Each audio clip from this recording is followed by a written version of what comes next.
is your first show, welcome to the show. And I am a traveler. Normally, I'm on the road cycling a recumbent three-wheeled trike. Along the way, I meet some interesting people. And I have had the opportunity to have an amazing collection of people in my portfolio, people that have inspired me as I travel around the world. And with this, hold on.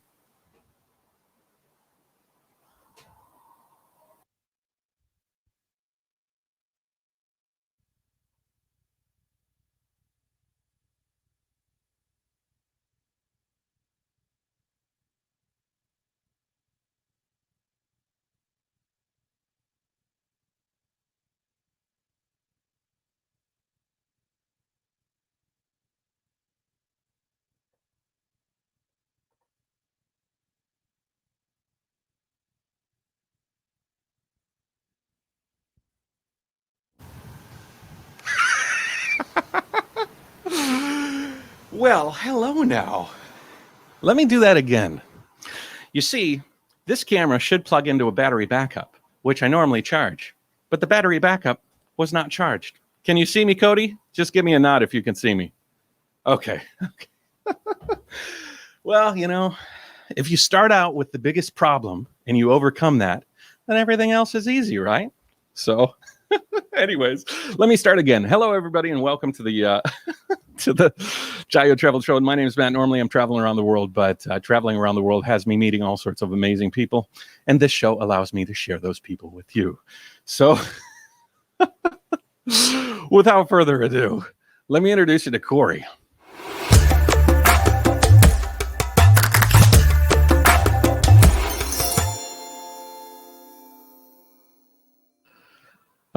Corey is an interesting fella. He is a younger traveler, and he's been traveling on two wheels, whereas I travel on three.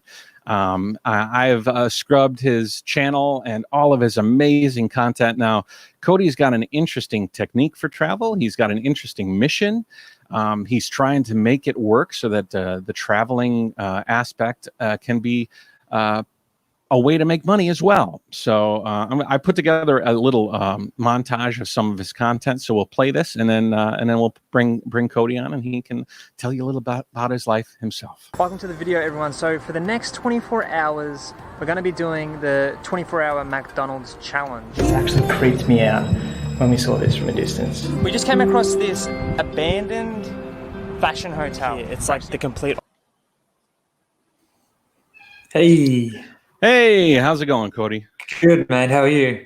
Good. I sorry about the technical issues in the beginning. That's all right. No worries. It might actually become a theme of this whole thing. You know, when is Matt going to screw it up? So, yeah, Cody, how old are you? Yeah, so I'm 23 years old. Live in Australia. And I like to travel. And when did you get started? I got it probably as soon as I left school. Like as soon as I left school, I wanted to just sort of hit the road and explore, right? And then I think I went to the US was my first sort of real trip, and that was when I sort of got introduced to bike touring and that sort of stuff.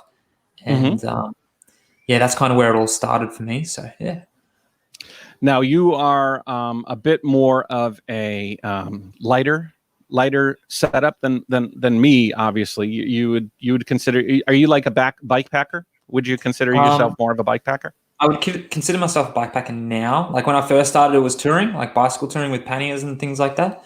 But yeah, like now I've just got like the bike packing bags, with like the saddle bag and that sort of stuff. I think I've sort of mastered it in a way where I'm able to, like that. So I'm able to fit everything that I need into those bags. And it's pretty surprising because those bags are pretty large volume. Like that back saddle bag is I think 17 liters. And then the frame bag, it's like around the same. So you got a lot of storage there still. And if you can pack like real minimally, then it works out, just have like light clothing and like a lightweight tent and all that kind of stuff. Have you traveled?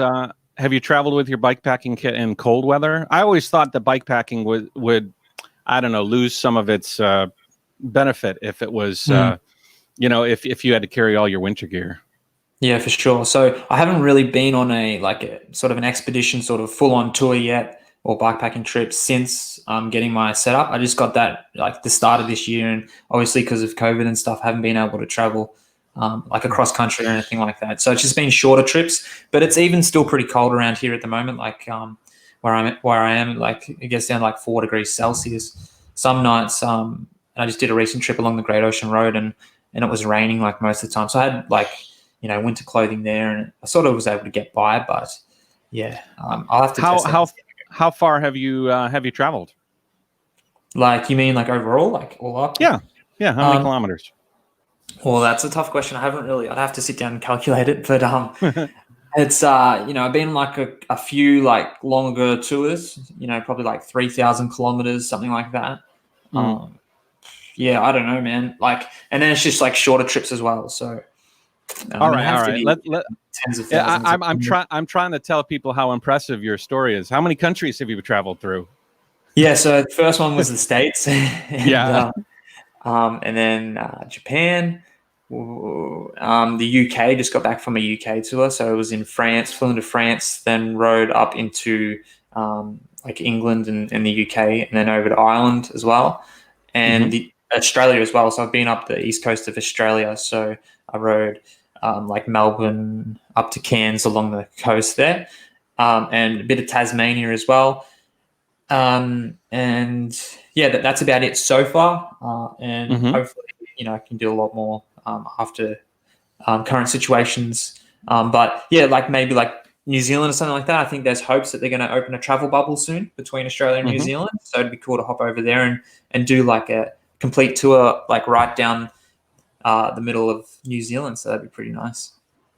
As we do this show, I'll be playing all sorts of links and things like that. There's also links in the description. If you're interested in following Codey, make sure to do that and follow below and tell them that the JaYoe Nation sent you. The goal for you, what is your goal with regards to travel? Is this something that you want to shape your life is basically what I'm asking. Yeah, for me, I like the freedom sort of aspect of it, like it's probably just where I feel like most alive is when you're traveling, when you're out in the open road, and just riding. I don't know, just like that sense of aliveness and a super rich life experience. Like I just forever long for that sensation, I feel like life, I don't know, it's like too short not to do it, so. Too damn short. That is true. The interesting thing that I found with Codey is actually we've been talking for a few years now, and Codey contacted me when I was on the mountains of northern Vietnam, and he was digging for some thoughts, and like as travelers, a lot of what we know we actually get from the people we meet, which is why I want to do this show, so that maybe I can pass on our conversation with everybody else. And so I was cruising through the mountains, and Codey comes to me. I was actually at Heaven's Gate when you contacted me, which is like the highest point in Vietnam, and this epic thing was approaching me. And Codey, you were asking me about like how do you balance the quality and the work and the videos and money. And I think this episode will focus a lot on that, because you have focused on the idea of making cycle traveling, or travel in general, even off the bike, but traveling a lifestyle that can be supported by what you do while you're on the road. Some travelers, a lot of travelers, would you say most travelers probably travel and then they stop, they make money, and then they travel and then they stop and then they make money? Yeah, that seems to be the way, yeah. But I think what you're trying, and correct me if I'm wrong, but what you're trying to do is make it so that the traveling and the financial reward of financial sustenance of the travel are like one and the same, so that you can do it literally while you're on the road. Yeah. So like coexisting together. Yeah, exactly. Yeah. So tell me little bit about how that's evolved over time, like when you contacted me in Vietnam, and how that's come to now.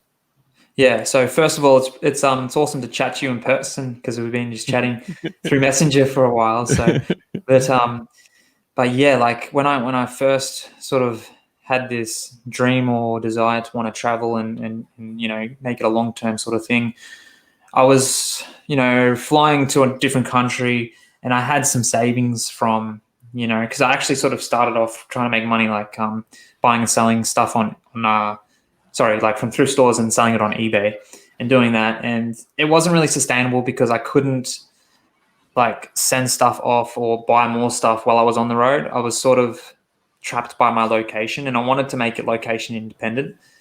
Mm-hmm. So I would ride, a country, and I'd slowly dwindle my bank account down, and then I'd run out of cash, and then I'd have to dart back to Australia, and start back all over again. And it was just like this circle where I was just like sort of exploring, running out of money, exploring, and then running out of money and coming back, and just doing that over and over again. I kind of got sick of it, and I wanted to make it like so much more sustainable for the long term. And that's been my goal over, I guess, the last 5 years since I sort of started, just trying to figure that out. And it's just been my dream just to try and figure that out, if I could at least like just make enough money to fund my travels, like it would have been amazing. And, I'm pretty happy today to say that I've achieved that. But yeah. Okay. Hold on.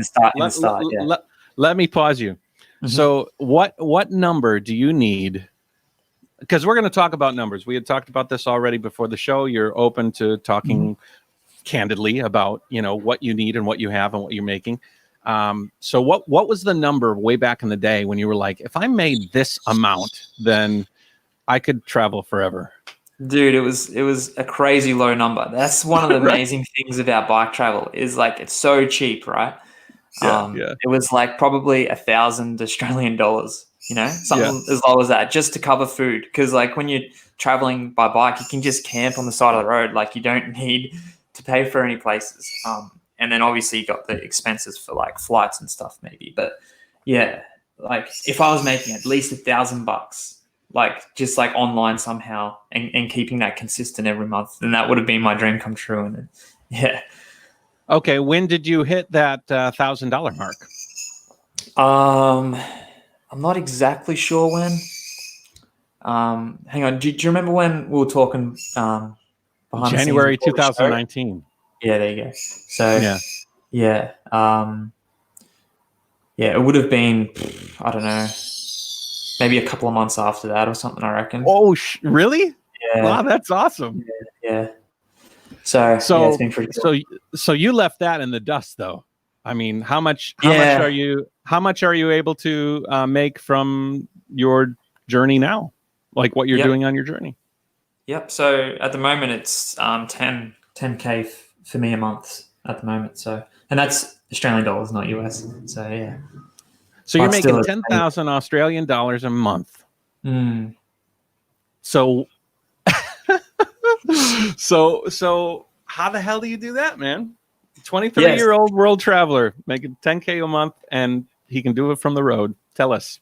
Yeah. So for me at the moment, it's around 2 sort of main income streams. Hopefully, in the future, I can work that out to be more sort of income streams and stuff. But the main one is my website, actually. So it's where you guys can see linked down below there. But I have a lot of like passion for this sort of niche, and I just wanted to share like what I've been learning in the cycle travel sort of industry. And I created this blog, and I just been writing like a heap of content, as you guys can see, like with all different sort of topics around gear and that kind of stuff, and just sort of helping people sort of figure out what sort of gear they should get for their bike and that kind of stuff.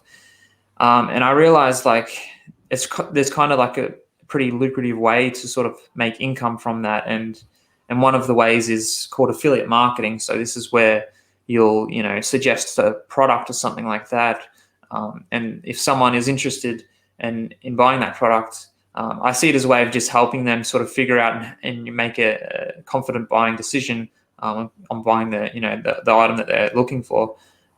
and people go through, they click and they purchase, and then you just make a commission from that purchase. And then there's also ads as well. So at the moment, I'm in the transition of changing ads, so that's probably why I don't think there's any ads on it at the moment. Can I ask you, like, what is your one of your more? Do you know which posts are more profitable than others? Is there a really successful post that you were like, wow, this one really did well? Yeah, so it's there's this one that it gets the most traffic. So it's called the best gravel bikes under $1,000. So, and obviously that's bikes as well. So it's a larger commission that you're going to get paid out for if someone purchases a bike. So, is it here the best? You can probably search in the top right corner of the blog there. There's like a little, that one. I'm off my VPN right now, but oh yeah. Okay, so here's an ad, right? The Super 73. Yeah. So there we go. You're affiliated with some of these ads, and then those ads pay you. This is a ad, right? This one right here at the top. That's an ad at the top. Yeah. So these companies that are displaying their ads will pay the, I guess, platform that I'm sort of working with. It's called JaYoe there in the bottom left of the ad on the side there. You can see it, and they'll pay me out because they're like the middleman kind of thing. So. Yeah. Oh, JaYoe right here. Yeah. That's it. Yeah. So you have an account with JaYoe, and then they, in turn, they manage the traffic and the clicks, right? And then they provide you with the. Does your money come direct deposit, or is it like a check that comes in? It's direct deposit. So. Cool. Yeah, I was actually signed up with Amazon Associates, which is their affiliate program, and they were sending me out checks the last few months, but I kind of changed that to direct deposit because it ends up, taking like snail mail, so it takes a while, and then it also like they take like $25 out of your account when you have to put it into the Australian banks here. So. Oh, really? Yeah. What about this website? Now, this is CodeyOrgill.com. So is this one is this monetized as well, or is this just a personal blog? Yeah, this is like a personal blog. This is in the early stages still. Like my dream with this one is, and my personal brand at Codey Orgill on my YouTube as well, is to sort of, I guess, just share my life journey, and help people or add value whatever way I can, really, in terms of whatever I'm interested in. So, whether that's traveling or, business or, starting your own business and doing that sort of stuff. Yeah.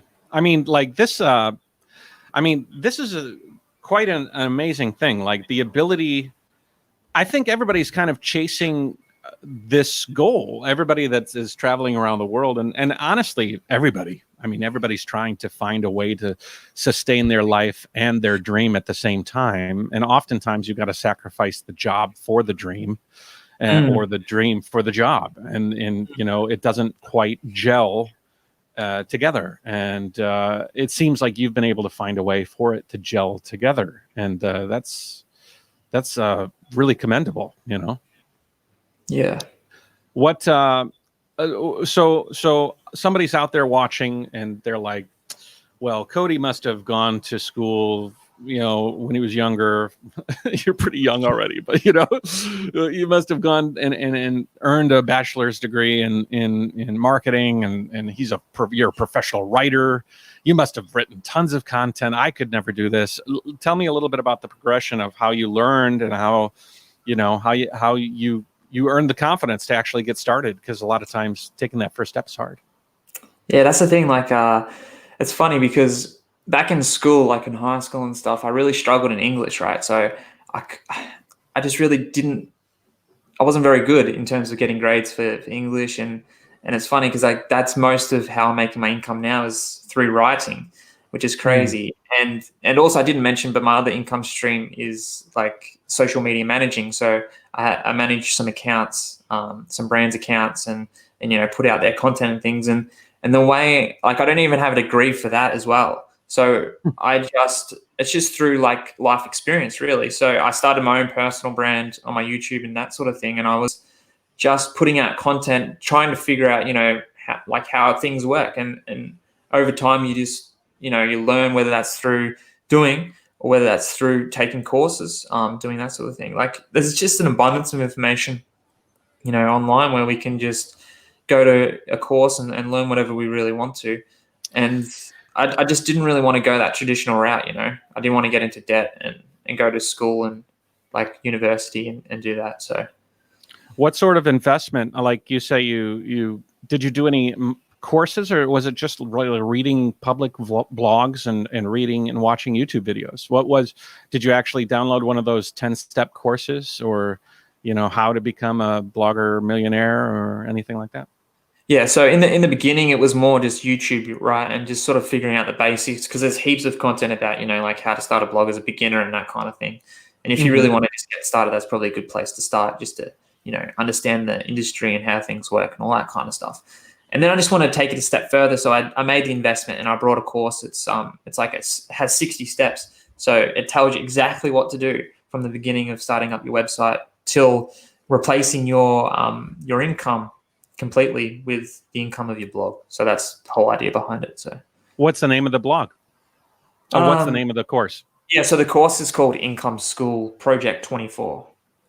Income School Project 24. So 24 months is the time frame that you can create a profitable blog. So okay, now so I'll maybe I'll if you can send me that link, I'll add it to the show notes, and then if somebody else wants to, I mean, you've been able to do it, and I think if we can give other people the tools, in whatever they do. I mean, you're choosing self-help and travel, but and bicycle reviews, but I mean, you can pretty much do this with whatever your passion is, right? Exactly. I mean, yes, whatever your passion is. Yep. Yeah. Or if you're in an industry and you just know a lot about as well, like metalwork or something like that. If it could be anything really. Okay, so when I met you, you were starting this journey of trying to find out how to monetize your travels, and you were a little worried about the sustainability. But now that, I mean, you just told us that you needed $1,000 a month, and you're way over that. So the options available for you to travel now are almost infinite, right? I mean, you don't got to worry about air travel. You don't got to worry about your ride. You don't got to worry about hotel stays. Are you going to change the way that you travel now a little bit based on the fact that you're making so much more? And what's your future plans? Yeah, I probably wouldn't change too much in terms of how I've been traveling. Like, I really like the simplicity of just getting on a bike and riding across the country, and just that appreciation, when you travel so far and you look on a map and you're like, wow, I rode that far. But in terms of like camping as well, like I really just enjoy like going out in the bush and just the solitude of just finding a nice quiet place to camp for the night. And obviously, it's going to be great now that I have this income stream where, maybe once a week I can, set up in a hotel or like somewhere just to, get a nice clean wash and have a place to do some work or something like that as well. In terms of, the travel, I probably wouldn't change much.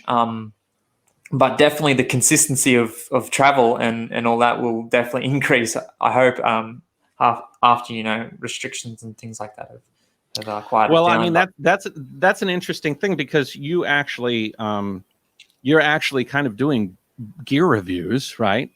And you can now buy you could buy all the gear that you want to review. Exactly. Yep.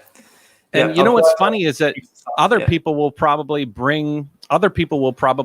donate gear. It's kind of a funny thing, because once you actually right? Once you start making money on maybe gear reviews and you're like, I got to buy this to review it. Now people are probably contacting you and saying, hey, can we send you this? Can we send you this? Do you get a lot of that?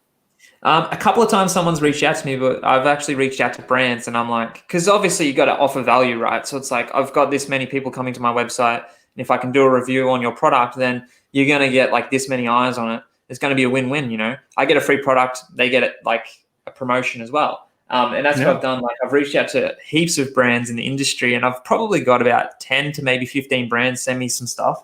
And it's so cool, man. Like, and it's just like, it's what I'm passionate about. I just love like playing with gear and doing that sort of stuff and testing out things. And it's awesome. I've actually got my bike behind me here, and there's like, the top tube bags? They're like the bags that sit on the handlebars there. I brought like a heap of those. I'm going to do like a review video on that and just like compare all the all the top tube bags, and then I've brought a heap of like gravel bike pedals and stuff. So it should be cool to create some really fun content like that as well. The only problem with that is that you can't literally travel and have 10 top tube bags. You gotta be like, send them to the hotel ahead of me, and then I'm gonna send them back when I'm done. I'll take the best one. Yeah, definitely something to do when you just, at some location. Yeah. Just to the audience, if you guys have any questions for Codey, and you're on YouTube, you can donate through a super chat. We'll answer your question right away. If you're on Facebook, you can ask your question. You can ask your question either way. And at the end of the conversation, I can actually check out the comments and we'll go through and answer your questions for Codey. Because, geez, I mean, like, this is like such an important. It's. The travel stories are very inspiring, and they're like why you do it, but there's how you do it is such an important thing too, how you are able to do it. So like let me ask you this: how many unique page views do you have every month in order to generate that sort of an income? Like, how many people do you have? What's your traffic like? Yeah, so the page views, it's just over 100,000 page views a month. Okay. And I think that works out to be maybe like 65 to 70,000 visitors or users, something around that number, I think. So that's very feasible because, my YouTube channel sometimes gets like 5 or 10 million views a month, So if you could convert, obviously YouTube videos and blogging is different, but in some ways they're the same. It's content that you're putting out to try to attract people, So that's kind of neat. And definitely if you understand like the whole process behind ranking and things like that as well, like the whole idea is to find keywords, right, that people are searching for on Google, and then you just want to get your post to rank right up there on Google. And once it's up there, it could probably stay up there for years on end. So it's like very sustainable, and it's consistent income every month. It just keeps coming in. So it's really cool. Do you review only stuff that you have in hand, or do you research gear and then like take images and then use those images, or is everything literally you have handled it, you have taken the picture of it, or is some of the stuff pirated? No, I'm not saying that in a negative way. Sometimes you have to take content from other places in order to put stuff together. Is all your content hands-on, or is it some of it like, I saw this product and I researched it and this is what I think of it? Yeah, so in the beginning stages when I was first starting the website, it was that finding the product, and then researching a lot about it, like reading all the reviews on websites, reading what other people had to say about it, and then just compiling all of that and putting it into my own words, and just sort of putting a different spin on it. But now that I'm at a stage where I'm at, I can actually go out and buy these products and physically test them, and I make sure to disclose that like I haven't physically used this product or whatever. But now that I'm sort of where I'm at now, I can go out and buy the product and test them out and do that. And also like on the website, it's not all about gear as well. It's like other stuff in terms of like, the nitty gritty, like how to, bike travel and that sort of content as well. So. And that stuff, you tag freedom and journey and cycle touring and, these sorts of, tagging is very important, right? Social SEO is, for those of you, SEO is search engine optimization. That's your bread and butter, that's what makes you so popular.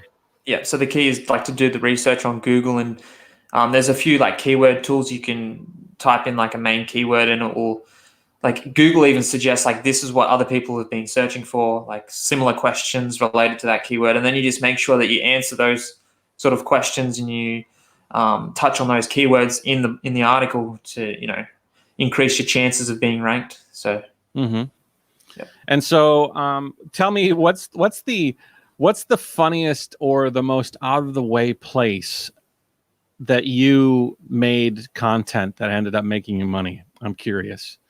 Well, you've probably written in tents, and you've written in hostels, and you've written on the side of the road, and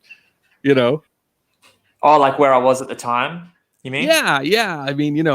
Most people, the only way that they can make money is to sit behind a desk, but the freedom of of this is interesting. Well, to be honest, like when I started the blog, it was during sort of this quarantine period, so I haven't really done any of that, if that makes sense. But I have, like, like what on like my adventures when I'm like editing videos and done that sort of stuff. I've been in like, like in Japan, for example, you just like sitting out the front of like a castle or something like that, and you're just editing videos, doing stuff like that. It's pretty cool. Yeah. What an amazing, like that's why I think that this travel show will actually really come into play when I'm on the road and you're somewhere and I'm somewhere and we're both kind of in the act of traveling. That'll be very, very cool, But I mean, wow, you have used quarantine so well. I think you might have used quarantine better than anybody I've ever met. That's fantastic. Yeah, it's pretty cool. I sort of took it as a opportunity, I guess you could say, even though it's so terrible what's happening and things. But yeah. You have a video on your YouTube channel that I would like people to check out. It's Ultimate Video. I'm going to copy the link. 2020 Goals, Financial Freedom. Now, you started this sort of at the beginning of your this financial journey, right? I mean, you were, I just shared that on the chat. So if you guys are interested, that is shared below. That is that was pre-financial freedom, right? I mean, that was just you getting started. Yeah. Yep. I think did I mention like $300 a month or something I was making? Like, yeah. That's the thing, man. Like when I first started out trying to do this thing, like I struggled for years, like, because it's been like, about like 5 years now, right?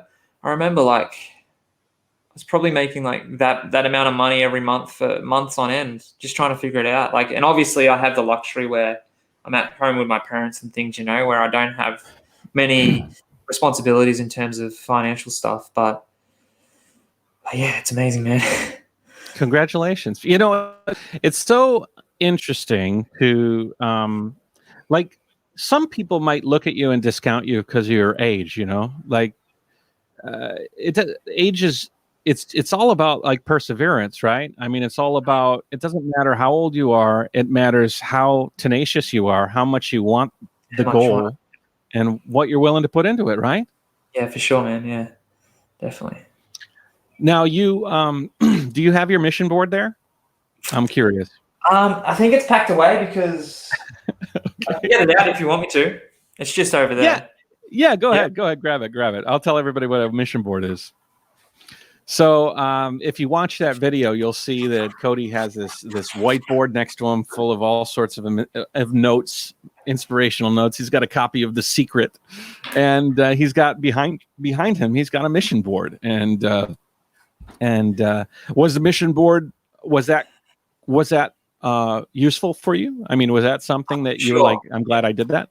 Yeah, for sure. I'm a true believer in them, and I'm a true believer in like the law of attraction and manifesting your dreams and stuff like that. Because I really think like it's an amazing idea to have something like this around you, because you're like constantly surrounded by it. And if it's all your dreams and all the things that you want to achieve, you're constantly looking at it. It like becomes like your reality, if you know what I mean. Like if you think about it so much, it almost becomes like, obviously you got to put in the work. Like I think there's this thing like Jim Carrey says, it's so funny. It's like he believes in like the law of attraction and things. He's like, you can, say you want it and say you want it, or whatever, and like then you got to put in the work. You can't just go eat a sandwich. You know what I mean?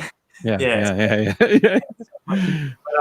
But yeah, there was that Saturday Night Live sketch with Stuart Smalley where he looked in the mirror every morning and he's like, "You're good enough, you're smart enough, and gosh darn it, people like you." And like the idea of saying that over and over and over does help you, just like a mission board, instill those kind of things in your mind, confidence and so tell me about your mission board. Yeah. Also, if I could say about Jim, he's such an inspiration to me as well. Like, he wanted to make like, I think his goal was to make $10 million from Dumber and Dumber or whatever it was, and he wrote himself like a check as well, and it's amazing because he ended up putting that check into his dad's grave when he passed. Wow. It was their dream together, which was pretty cool. But anyway, so yeah, this is my old one. I'm in the process of making a new one right now, actually. So I don't know. Can you guys see that? Yeah. Yeah, I can see it. So obviously that's my bike right there. See that? That's that bike right there. So I got a new bike. We'll take a look at your bike a little later. Yeah. But yeah, I just put on things like, like quotes that inspire me, the things that I want, material things, but then also like how I want to live my life, like in terms of like, like behaviors, belief systems, and, habits and all that kind of stuff. There's the monthly income goal that I had there. It's right there. So yeah. You're there pretty much, right? You're at that income level pretty much. Yeah, exactly. Yeah. Yeah, I thought it was cool to like that random sort of number there, make it more realistic. But it's a pretty big board, so it's got like other stuff on here as well. So. Now, when you're on the road, you don't carry that with you, right? No. Yeah, it's probably best to have a photo of it or something. You could take a photo and you could print it at Kinko's or something, high definition, and on like a piece of banner material, and like I don't know, I actually had save it with your phone or something. Yeah, I had a mission board that was quite large, and I printed it at Kinko's on it was on like a vinyl banner material, so that I could roll it up, I could fold it, and it would never wear. I gave it to a friend who wanted to start up a website called missionboards.com, and he threw it away. He threw it away. Did he follow up on that? On the website? Oh, no, he didn't follow up on it, and he threw away my mission board. I mean, I've made others, but that was like my big mission board that made me move to China. Like that was such a crucial mission board. Yeah. Whatever. You don't die over spilled milk, right? Yeah, right. Okay, let's take a look at your social media, your websites again, because I wanted to look at this. Now you have a lot of stuff here, so let's walk us through this. So this is your personal channel. This is what is the theme of your personal YouTube channel? Yeah, so with my personal one, it's just personal, right? So it's all the things that I'm interested in life. Most of it's been travel related, like vlogs and that sort of stuff. But I've been experimenting with different things, like as you can see, the Wim Hof breathing method and that sort of thing. I guess I was just trying to figure out my niche, and like I had this idea, like so many gurus and things would say, like you got to niche down and find your niche and things like that. But for this one, it's more just experimental and the things that I'm interested in. So I'm just talking about anything, in life really. So there was a point where I was vlogging like every day, like my daily life, and I was just like, talking about anything that would happen during the day. So that's sort of the basis behind that YouTube channel. How was that? So you took the cold showers, and I mean cold showers. I mean, how did you feel after you did that for a while? What was the reaction? Was it good? Worth it? It's actually amazing because if you practice the breathing so much, it trains your body to be able to sustain the cold water. So you can sit in a cold shower. Like about a month into it, I was able to stand under a freezing cold shower for minutes and not want to jump out. It was actually like addicting. Like I kind of wanted to stay in there all day. Wow. And then when you get out of the cold shower, like you're not cold at all. You know what I mean? You know when you get out of like a hot shower and you start shivering if it's cold outside or something like that sometimes? Yeah, when you get out of a cold shower, it's like your internals are warm. It's like your body's like regulating the temperature itself. It's amazing. It's some truly cool stuff. And through the breathing method as well, like when you're breathing in so much oxygen, because we really don't breathe in that much oxygen while we're, just living on autopilot, I guess. But when you force yourself to breathe in like completely, like, and then you breathe out, like you got to. I'm not sure if you've done much research about the Wim Hof method. Have you? Have you looked? I didn't. That? I was going to do his. Did you do his whole the fundamentals series? Course? Yeah. Wow. Yeah. Like a 10 week.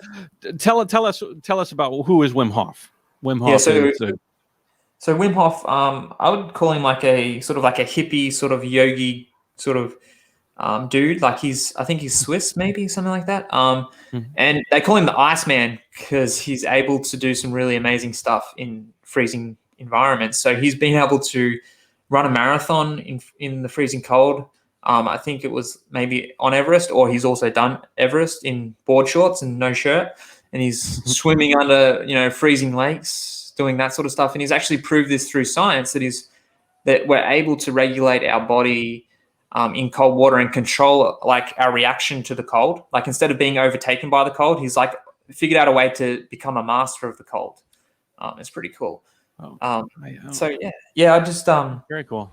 With his breathing method, like when you take in so much oxygen, you're sort of alkalining the body, and you get rid of like the toxicity sort of environment that your body creates just from living. And when it's almost like a reset. And I'm kind of really into that sort of stuff, like meditation and that kind of stuff. And I guess you got to really experience it to be able to judge it. You know what I mean? So like, yeah, it's really cool. Like after finishing the breathing method, like you just feel at peace with the world and you feel really zenned out, and it's pretty cool. I think that like there's a stigma against like self-improvement sometimes. It's like this sort of Tony Robbins-esque kind of like, oh man, are you a Tony Robbins sort of guy? But it is really, really important. And not enough people focus on themselves that way. You know, they're constantly on this journey of life, and they're not like examining what other people might be doing to improve theirs and sharing their stories. And it's so important that Wim Hof, I mean, if you've listened to some interviews of him on Joe Rogan and different places, he's a really, really interesting fella. And I'm jotting notes down as I talk to you, Codey. And right now I'm like, Matt, you got to start up that blog. And then the other one is, Matt, you gotta you gotta finally go through that Wim Hof thing. But my wife is gonna go crazy because she's gonna be like, there is no way, you know, I'm gonna take a cold shower. She's gonna be watching me, not in participating. Yeah, it's pretty tough in the beginning. Yeah. Okay, so back to here. So you have another YouTube channel, which is Cycle Travel Overload, and I keep wanting to say Overlord, but Overload. And this one's smaller, right, than your first one. I can't go back. I'm off the VPN, but this is more product reviews. This is it's more like industry sort of based, like products and testing out equipment and that kind of stuff. Okay. And then we have the Codey Orgill. This is your self-development sort of a how to get to where you're going. Here's your Income School Project 24 review. So if you guys are interested in the blogging project, go ahead. Yeah, sorry. So that's not a complete review of it yet. I'm hoping to do one soon, but that's just sort of like my progress and that sort of thing. Yeah. No, June 20th, you know, so yeah. Oh yeah, that was about a year ago then. So okay. And still a lot to do with that. Then we have your bike review. We already went through that, Cycle Travel Overload. And then how often do you post Instagram photos if somebody wants to get inspired for imagery? Yeah, here and there, especially when I'm traveling, like I'm doing it more often. Yeah. I like to just do the travel sort of posts and things like that. And you also have a podcast. Tell us about that. Yes, that's new as well. So, I've only got like one episode up so far. So probably this will go up there as well if that's right with you. Like you just use like the audio of it. Fine. So if you're listening to the podcast now, but what is the podcast? I mean, what is it about? It's just my idea behind that is to hopefully just maybe catch up with fellow travelers like you're doing with this show. And I guess other maybe business owners and people who are out there trying to do their own thing, you know, and I guess just try and spread that message of, wanting to just do the things you want to do kind of thing. So is dad okay? Is that mom or dad coughing? Yeah. Okay. Then you've got your Facebook. Now your Facebook page is, it's not playing because I'm on a VPN and it's stuck off right now. But your Facebook page is, I don't know. It is how critical is your Facebook feed to your whole grand scheme of things? Sorry, was that Facebook? Can you hear me? Okay, am I breaking up? A little bit, but I think you're pretty good. Okay, I was just saying, how important is Facebook to your whole the whole equation of you traveling around the world and stuff? Not too much, really. I guess it's more. I've just been a lot more like YouTube focused in terms of I guess I like to connect with my audience and get them to sort of, know me on a more sort of personal level through the videos, because that's what the videos can do, I guess, is really, get to show you your lifestyle and your life a lot better. Yeah, I'm not really too much into Facebook and that. I mean, like, yeah, it's more just YouTube, really. If you're, I mean, you got to kind of leverage your time too. There's only so many social media platforms that you could focus on, and blogging is your primary. So I would imagine you could probably cross promote your blogs on Facebook, which you do. Definitely, yeah. So okay, let's move on now. Let's check out your ride. Can you show us your bike? Yeah, I can give you a quick look if you like. Yeah. So I don't know if it's a bit sunny here. It's gonna, can you kind of see that? It comes in, and there we go. Now it's good. Yeah. So this is my bike. Okay. So it's called the Kona Sutra, the Kona Sutra LTD. It's like an adventure gravel bike. Okay. So it's got the 1x gravel drivetrain, and I've got it just kitted out. Normally I'll have like a back bag, and then the frame pack. Then I'll have like a handlebar pack as well. And then at the front here I've got like these these cargo cages as well, where I'll have like water bottles there as well. So what is your what is a piece of kit that most people don't really think about, but you find invaluable on the road? Is there something that jumps out at you? I don't know. Maybe it would probably be, in terms of like bags, maybe like these stem bags at the top. I really like them in terms of like the usability. Like you can stuff like snacks in them, and easily access things while you're riding and that sort of stuff. Okay. But yeah, in terms of kit, like I don't know.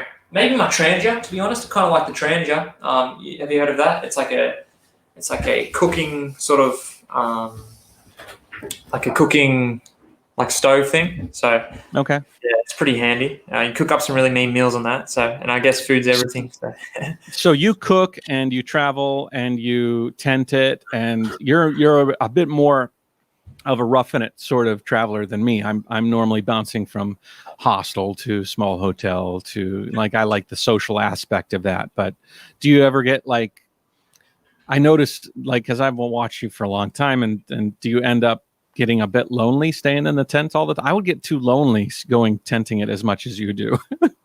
Yeah, I would definitely say that happens sometimes. You definitely do. But I guess, like, since I'm at a point where I am now, I'm able to probably like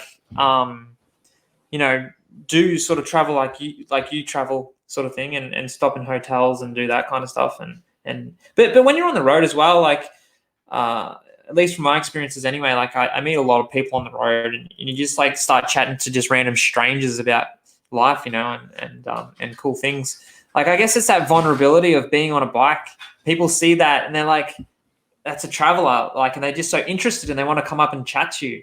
You know what I mean? And for me, like, that happens enough times a day where you kind of don't really feel lonely in a way, So yeah. Cool.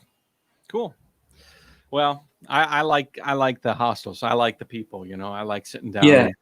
And I wonder if, now that the blogging is going to be, when you restart, it's going to be a little bit more of the modus operandi for you to generate income. I wonder if you're going to actually incorporate some more hotels and hostels into your travelers, because you can afford it now too, and it's probably a much easier way to sit in a lobby with really good Wi-Fi and add content to the site, as opposed to, I've tried to edit inside of a tent, and it's not fun. It's not fun. And then you got the aspect of the battery life and all that kind of stuff. It's nice to just sit down somewhere, right, and just plug in and be able to have Wi-Fi and all that kind of stuff. Yeah. And now you got the freedom. Yeah. Super cool. Okay, we're gonna go through the Q&A right now. I'm gonna back up all the way to the beginning of the episode here, and Anthony's here. Hey, I don't know if Anthony's still here, but Anthony, he's in Australia as well. Do you know Anthony? Hey, Anthony. Anthony. Yeah. He's one of the JaYoe, one of my JaYoe buddies. He's been around a long time. So just shout out to him. Probably. I don't know. Good morning, Matt, from the city of Glasgow. Hello, Mick. How's it going? We've got Australia. We've got the Netherlands. We've got Darwin. Hey, Stuart. How's it going? I love how you can just network with so many. This little show with two of us, the whole world's watching. That's so interesting. Who else do we got here? We got hello from Honduras. That's nice. Hello, Mr. or Mrs. Cruz. I'm not sure. First question, Mark Corbett. Do you like your current setup? Now that you have it, are you going to adapt it or change it before you get back on the road after the virus? Yep. So there'll probably be some adjustments here and there in terms of like what gear I use. But as it sits right now in that photo you showed of me standing beside the bike, that sort of setup right there, I reckon that setup is probably the most tuned in that I've had, and it's so lightweight as well that I can go, off road and do some really steep off road climbing and that kind of stuff, and be able to still, get through a trail and things like that. So that's more of the sort of adventuring I like to do. The bike sort of riding I like to do is more off road stuff at the moment, because in Australia the roads aren't, like I've probably mentioned this, they're all right, you can still ride on them and stuff, but just that constant noise of cars coming past all the time, especially on like highways and things, it kind of messes with the peacefulness that you like to go on a bike adventure for. So I really like solitude that you can get in like, a forest or something like that as well. And that sort of allows that. This is a clip that I pulled from one of your episodes where you're riding through Australia during the bushfires, and you could see here, it's sort of a chaotic scene. I mean, obviously you're looking at the fire, but the shoulder here, there's not a lot of shoulder, and the traffic is pretty crazy. So, how do you feel in terms of having the trike and riding? Because you're considering it, right? You're sitting, yeah, and it's quite wide. The trike is much wider. Okay, so let's see here. Codey is a pure example of what can be done without a higher education. I think that's a compliment. I know, Chris, that's a compliment, but it's true. It's true. Sometimes you don't. I like the fact that you're writing your own story. You're doing it your own way. And did you ever give university a try and it didn't work out for you, or did you just? It's not. Was never in the cards. I never gave it a try. I don't think it's too much of a regret that I didn't try it. Maybe, in terms of like the social aspect and maybe getting friends from university and stuff would have been nice.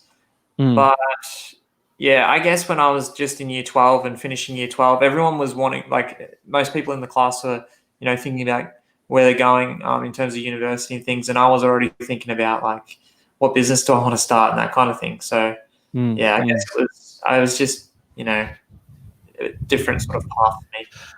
Can I ask, did it come from your parents at all? Is your dad an entrepreneur, or your mom, or is there? Where did you kind of get the spark from? Yep. So I think, my dad did have a business like painting, like house painting and stuff. So probably a little bit of that. Also in terms of like just finding people, on like YouTube and things, and like following other people and watching what they were doing. I think some of that as well inspired me as well. But ever since I was young, like I've always like mowed lawns, done that sort of stuff, and I've always just had this deeper desire to, I guess, do my own thing and try to be independent in a way, JaYoe. JaYoe. I do know. If anybody knows, I know.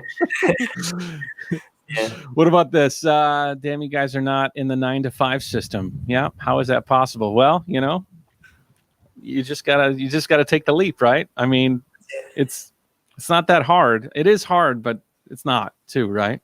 Yeah, well, that's right. Like I remember when I was working in like a restaurant, because like I first wanted to be like a chef, right? And it never worked out for me. And I was just stuck like as like the dish pig, like washing dishes every night. And I had so much time, just washing dishes to think about my life and what I wanted to do, and I think a lot of it comes down to, just sort of figuring that out and just, yeah. Never give up on your dreams. I think that, I think that this chat is actually going to be quite an inspiration. I hope that more people, if you have a chance to share this after it's finished, please do so, because I think that it's important that we share these sorts of stories. What is your website? We already kind of went through that. What is Codey's? Okay, we already went through all that. Hi, Codey. I ride a trike like Matt and got a lot of punctures recently. What would you recommend to try to reduce the amount of punctures? I'm not sure. With trikes, can you do tubeless? Can you? Or have you tried tubeless before? I haven't personally, but I've heard a lot of people say that when they're running tubeless, like you just get like a sort of puncture, and you can just put some, you can replace it fairly easy, or it doesn't even puncture at all. And I guess it depends on the tire as well, right? Like there's some really good tires out there, like the Swalby sort of marathon tires. I hear are really good as well. So yeah, I guess it comes down to tire and potentially running like tubeless as well, maybe. But in Australia, when I was riding a lot, like along the coast up there was a lot of thorns and things, and it was quite treacherous in terms of like that sort of stuff. And I had a couple of punctures, but I was running like the marathon tires. Swalby ones, and they're really tough, durable tires. So they got that Kevlar. They've got that blue Kevlar layer in them too, that's right. Which is pretty strong. How many punctures have you had to deal with? Like, are we talking a half dozen, a dozen, 2? Oh yeah, maybe like half a dozen to a dozen, somewhere around there. Yeah. What's your favorite patch kit? What do you carry? I just buy whatever's in like a bike shop that I pass through whenever I need something. I think normally the ones I get here in Australia, at least, are like the Giant branded ones. So they're just like, simple sort of glue and patch kit. So okay, all right, nothing too crazy, because I know that they make some of these really advanced. The adhesive's still on them. You don't even got to mess around with the glue. And I've been playing around with some different patch kits. I might be able to do a nice blog post on my channel about patch kits when I get back out on the road. All right, working outdoors in the field, it's awesome. It's great to have a balance of indoors and outdoors. That's very true. It would be much nicer to have more of that balance speed to the outdoors, so if you ask me. Let's see here. Scott. Hello, Scott. Scott was from the last episode. Oh, yeah. Scott's asking, Codey, how have you changed as a person other than physical aspects since you started riding? Has your view of people in general changed as you've been riding? That's a good question. Definitely. Yeah, that is a good question. My view has changed a lot, I would say. Like, I think it's really enriched like my sort of trust in the world, like you meet so many amazing people on the road, and people like open up their lives to you as well. So you really see like the most amazing acts of kindness from people. And I guess like from experiencing so much of that on the road, I've been wanting to sort of give that back as well. And it sort of just makes the world a better place, I guess, overall, doesn't it? Like, when you're like riding and on the side of the road and someone just pulls over and like, hey, have you got somewhere to camp? Why don't you just come to my place tonight? Something like that. It's just amazing. That's fantastic. Japan was probably some of the nicest people, just stopping on the side of the road and giving you lunch or whatever. Some people drove around. I met a couple of people that passed by me as I was cycling. They disappeared for half hour as they searched for stuff to buy me. And then they came back and found me and then just dropped it off and did the, thank you. And it didn't even say anything, just gave it to me. They were like, here you go. And just generosity is amazing. I think. I remember when we were in Japan, we were camping in like a park, and these people just come up and they gave us like a bag of fruits and some chips and things. And they're just like doing the bow, and it's amazing. So amazing. If you were making $300 per month for years, what catapulted you to the 10K per month? I would say the virus, right? Yeah, the virus. it was the virus. Yeah. What that did for you is it just focused you, right? It did, yeah. And I was able to just like hone in all of my time and energy into one thing. and just focus on that, and try and be consistent. Like that was the thing. Like over a few months there, like I was posting content, like blog posts every day. Writing like a couple of thousand words a day, and just constantly setting aside time and just building it up. Like there's this quote that goes around. I think it's like successful people delay instant gratification. You know what I mean? Mm-hmm, so like they're always thinking for like the long term. So I guess I sort of had that sort of view on it as well, like just trying to be consistent, and then all of a sudden I was ranking in Google and doing that sort of thing, and it just skyrocketed from there. So YouTube's kind of like that, right? Because like you don't make money from YouTube, and you got to work hard for you got to really love what you do and look to the future, and just make videos and enjoy life. And when the money comes, it comes, and that's a good thing, Like I've seen with your channel, you have like over 1,300 videos or something, don't you? Like you've put in a lot of work, like a lot. I got a lot. I thought I had a lot, and it's like only 500. So you've think about how many hours you and I have sat in front of a computer for nothing. I mean, like if you spread out the amount of money that I've made from that channel on an hourly basis, it's just, I don't even want to look.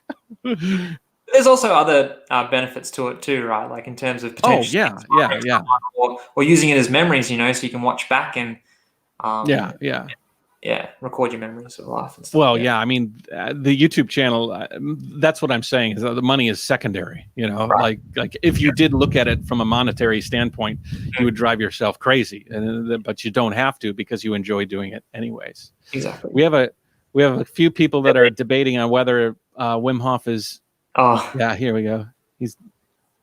A lot of Wim Hof comments here. I think we have a few Wim Hof fans. Yeah. You know what they say, build it and they will come. Do it for yourself and others will join you on their journey. Mm-hmm. Yeah. I mean, that's like what we're doing, right? We're sharing our stories, and then people will come and listen to our stories, and maybe they'll join our journey in their own way, which is pretty cool. Rena, I'm trying to train myself to jog in summer. All right. JaYoe to that. Mm-hmm. All right. Let's see here. Rena is having a conversation with people in there. She did 6 kilometers in 60 minutes. So you got to start somewhere. And do you run at all? Do you exercise? I love running. Like at school and stuff, I was cross country doing that sort of stuff. I've done marathons. I would like to do more into like ultra distance running. I've done a couple of 50K runs and stuff. Mm-hmm. So yeah, I love it. Cool. Are you got a plan for another marathon coming up, or a future marathon? No plans at the moment. We'll see how we go. Doggy needs an introduction. Can you introduce your doggy? Oh, the doggy? He's gone now. Yeah. Oh, okay. Well, if he comes up, what's his name? His name is Jet, and he's an English Staffy, or a Staffordshire Bull Terrier. So yeah, he's a cutie. Do you use snap-in cleats for your pedals, or are they just shoes? Yeah, so that's the thing. Like when I first got started into cycling and things, I was into road cycling, and do all the proper stuff, wear like the road shoes and all that kind of stuff. It was funny when I first started riding in the group rides. I actually rocked up in like Converses and like flat pedals, and they all laughed at me. And then from there, I kind of had to wear the clip-in stuff. But I guess from that, I was always into just wearing comfortable shoes while riding, and at the moment it's just comfortable flat shoes with like flat pedals that have some kind of pins on them where they can sort of glue your shoe to the pedal a bit more. But I like that when you're traveling, because it's a lot more easy going, because when you're off the bike, you can just walk around. It's much more comfortable. So freedom. Yeah. Let's see here. We got a super chat, but we answered this question already. What was the catalyst that took you from 300 to 10,000? It was you said that was the opportunity that came from the virus that kind of locked you down and forced you to focus, So, but thank you very much, Phil, for that super chat. Let's see here. We've got a lot of comments, actually. Will you guys cross paths? I think so. We'll definitely cross paths. Are you there? Can you hear me? Yeah. Okay. You're Okay. going to Australia soon, aren't you? Or Yeah, my plan. Maybe I can sleep next to the dog. yeah. Let's see here. Sometimes doing time to do what you want. Sometimes it's the best thing for all. Sometimes doing something mundane like doing dishes gives you time to find out what you really want to do in life. Yeah, taking a step back. I mean, getting off the road for this period is going to let you get back on the road in a totally amazing new way, right? So amazing. Yeah, it's like that sort of the yin and the yang, isn't it? Like you got to experience the not so great to really appreciate the great. Yeah. Oh, hold on. In the battery pack. You know what I'm going to do? I'm going to take myself off of. Oh, he's gone. Yeah, it was amazing. Like as I was saying, like with the dishes and stuff. Like, oh, here he is. You back? I can't hear you. Oh yeah, there you go. You can hear me now. You can hear me now. You know what I'm going to do? I'm on the computer now. The camera is off. I am looking at the computer now, so my audio won't be as nice, right? We don't need that. That's all right. At least, yeah. So, yeah. Sometimes, I need to make sure to rectify this so it doesn't happen again. So, sometimes the mundane things like losing your camera will make you think about making sure you're ready on the next time. Okay. Can you hear me okay? Yeah, you're pretty good, yeah. Okay. Let's see. We've got a lot of comments here, actually. Today, hi from Melbourne. Hey. Please answer Trek 520 versus Surly long haul. Best pick overall. Have you tried? Honestly, I'm probably a bit biased in this one and say the Surly because I've got a long haul trucker. Okay. Yeah, so for me, it's probably the Surly, but I'm not sure if the Trek's cheaper or not. I haven't looked into that recently, but yeah, it'd have to be the long haul trucker. Okay. This is an interesting one. Do you miss television? What shows do you watch television? That's an interesting comment. Not really, to be honest. On the TV these days, there's just sort of junk on there, really, isn't there? Like, I guess I got like Netflix and stuff on my phone. So if I want to like watch a doco or something like that, or even YouTube, I'm more like into YouTube and Netflix, really. Hey, so considering travel bans, why are you paused? You can cycle around Australia right now, right? Yeah, kind of. Like, I'm in Victoria, and New South Wales and ACT, I believe, are all sort of allowed to travel within. But we still have restrictions on some of our borders, which is a lot of an issue right now. Like there's political, like I guess, sort of conflict there in terms of like the government wants everything to open back up, but at the moment it's still sort of locked down. But I believe Queensland at least is hoping to open back up in July or something like that. But I wouldn't quote me on that. So yeah, half the country is sort of locked out of each other. So and then there's talks about New Zealand having like a travel bubble where we can travel to New Zealand, but that's still, there's no dates as far as I know when that's going to be so. So you, I mean, your plan. What is your next steps then? Are you just going to hang loose and focus on the blog until things open up, and then what is? Are you going to ride around Australia? Or are you going to jump somewhere? What's your plan? That's the thing. Like with this whole current situation, it's kind of like really getting on my nerves because I like to have a plan. I like to, move towards something and have like something that I want to do. But because of this situation, it's really restricting, and I can't really do what I want to do, if that makes sense. So ideally, because I rode from like Melbourne to Cairns, I would have liked to finish that loop, go back Cairns, like to Darwin, down to Perth and back in again. But then there's also like some other tours that I'd like to do from like Adelaide to Darwin across like the centre, like through the outback and stuff. Like that would be awesome. And then there's a lot of Australia stuff I want to do still. But then if like this New Zealand thing works out soon, it's probably most likely New Zealand because it'd be cool just to go to another country. It's been a while, so it'd be cool to see a new place. For forever longing to see new places. Is long cycling harmful for your testicles? Very possibly. Possibly, yeah. I think you need to ride a little longer. Hopefully not. Hopefully not. Yeah.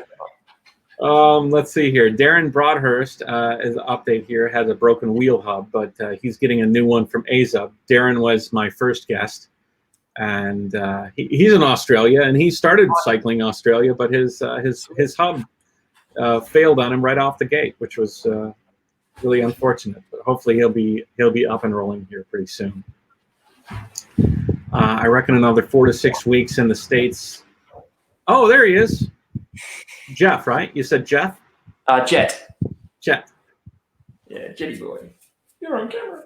Good boy. Come on. Hello. Yeah. Hello, Jeff. Oh, he's taking over the show now. Good boy. All right. I think we're over an hour here, so let's wind her up. Is there anything that you'd like to say before we go? Anything you'd like to hit up for anybody? Tell them what you're doing next and what to look forward to, or anything. Yeah, so not really too much to say here, but yeah, I guess like hopefully we can all travel soon and maybe get to New Zealand. Like that's going to be pretty fun. But yeah, for now, for me, it's just just the same old stuff really that we've been doing, locked up here, and hopefully it's not too much longer. But we'll see how we go. So, what's the next blog post you're working on?